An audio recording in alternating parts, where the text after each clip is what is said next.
Good morning, Carroll County. This is Brian DeLeonardo, your state's attorney, with this week's State's Attorney's Report. One of the things that we constantly receive is phone calls regarding scams. Sometimes they come in by way of phone calls, emails, or in person, where someone is trying to pull some scam. And you know, we see a lot of different types, but they all sort of have certain features. And so this morning, I thought it would be a good opportunity with the holidays coming up to talk about some of the scams that we're seeing, some of the red flags to look for with these scams. So I'm really excited this morning to have Investigator Dave Rolle from our office. Good morning. Good morning, Brian. Why don't you first of all tell us a little bit about your background, and then we'll get into the scams. Well, Brian, I'm retired from Baltimore City Police Department, where I was a detective investigating financial crimes. I've been investigating financial crimes for over 30 years, and I recently joined our office back in February.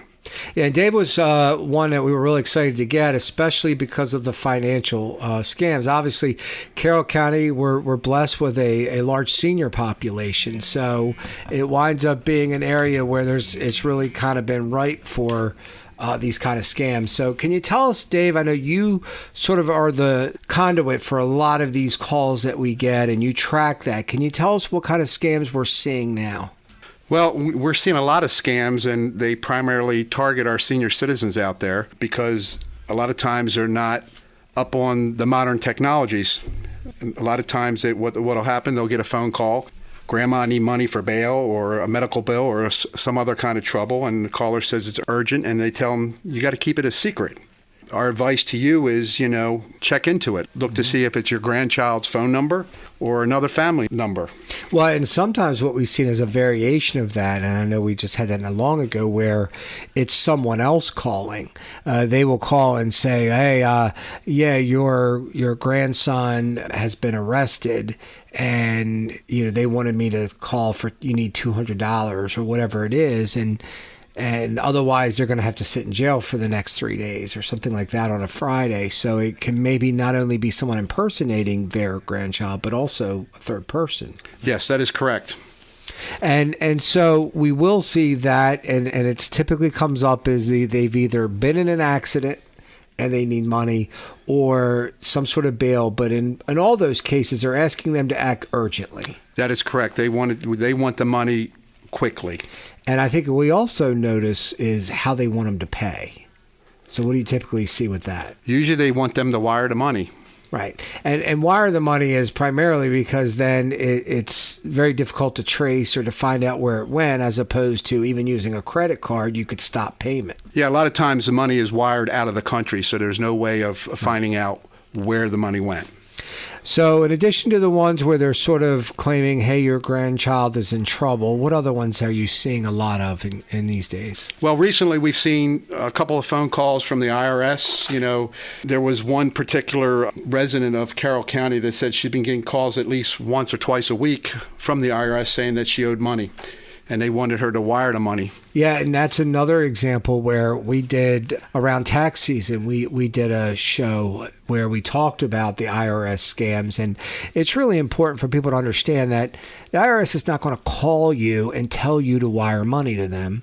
They're not going to call you like that. If you owe the IRS money, one, trust me, they know how to get a hold of you. And they will send you letters or correspondence, and you would then contact them.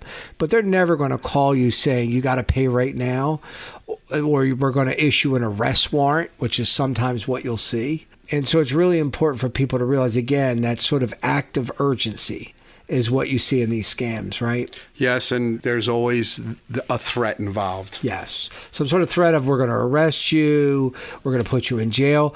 And when we talk about these scams, they all follow the same model. In the IRS, and Dave, you can probably touch on this too, what we saw is, instead of the IRS, it became the BG&E scam, where people were being told their power was going to get cut off. They owed money if they didn't give them $300 or $400 right there. I know that a couple months ago was very common in the county. Yes, it's not only the county, but that was statewide. Yeah. So anytime they're calling, and even a situation, whether it's the IRS or BG&E, there's nothing wrong with saying, look, let me call you back. And then you can hang up and you could call the main IRS number or BG&E and just make sure that you're getting accurate information.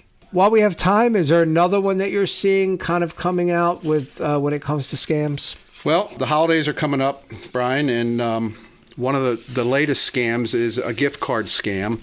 During this holiday season, there's going to be close to $25 billion in gift cards that are being purchased. Yeah. And what you want to do is, like, if you go into a store that has one of the displays with all the different gift cards, you want to make sure you check that gift card to make sure it doesn't look like it's been tampered with, because they have skimmers out there where they can skim that reader number and get the information off the gift card, put the gift card back on the shelf, and then you purchase the gift card, activate it, and they already have the information. They will transfer that information onto a gift card that they have. Right, which is why you should see them in packaging, the gift cards in packaging that hasn't been opened, right? Correct. And that is really important because every year we've seen the use of gift cards increase. I mean, you can go into now any of your local, convenience stores and you're seeing they're selling gift cards. And because it has increased so much, it's money. And you'll see not only that, but you'll also see situations where someone will come up to you and say, hey, I've got this gift card. I can't use it. Can you give me half of the value on it? So it might have a 50 on it. And they say, look, give me $25. And of course, it turns out to be worthless. So it's really important for people to realize that when you're dealing with gift cards, you have to treat it like real money. I mean, you have to be mindful of keeping it protected too, right? Yes. Great. Well, if anybody out there thinks they might have been the subject of a scam or defrauded in any way, what's the best way they can report that to you?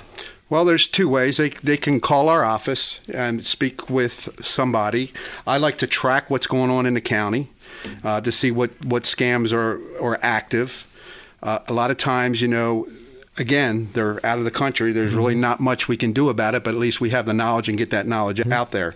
And if you spot a scam, you can always report it to the Federal Trade Commission. And their number is 1-877-382-4357. And if you need to call our office, our number is 410-386-2671.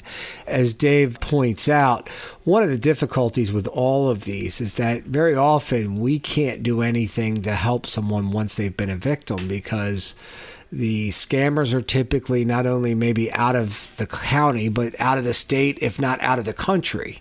And therefore, we don't have a reach to do that. And that's one of the ways they're able to do this. So the best way that we can help people is by helping them not be a victim in the first place and really giving knowledge. And I think that's what we've tried to do, right? Yes.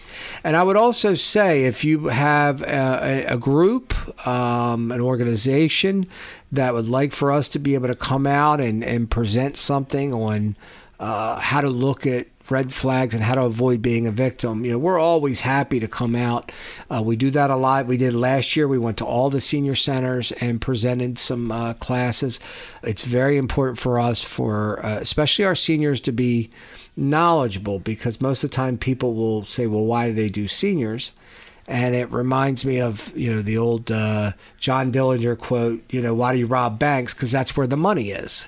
Well, when it comes to why do they scam seniors, that's where the money is, right, Dave? That is absolutely right. Yeah. So, well, again, thank you for coming in this morning, Dave. I really do appreciate you sharing some of that information.